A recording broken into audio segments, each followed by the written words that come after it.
Today, pakita ko sa inyo yung hammock tent. Lapit ka. Hammock tent version 2. Pwedeng, pwedeng simpleng. Duyan lang siya.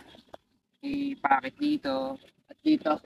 Dalawa yung side packet niya. Meron sa labas at meron sa loob. 9 feet yung haba nito. Tapos ang luwang niya, 5 feet. Ang strap niya, double tubular strap. Kaya siguradong matibay ito. Kapag set up natin siya ng pang tent, ito, meron siyang sariling storage dito. Set up muna natin, matulin lang to.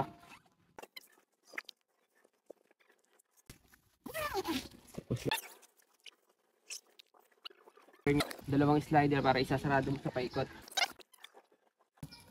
May kasama siyang tent stick, dalawa. Pag na-set up mo na siyang ganyan, meron siyang suotan dito na tent stick. Sa lagayan ng tent stand. Cross ang lagay niya, tulad nito.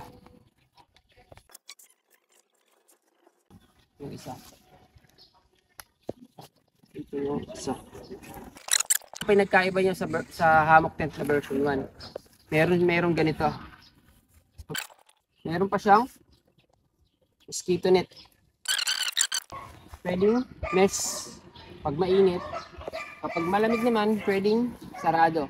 Na tent na talaga siya. Ito yung nadagdag sa version 2. So,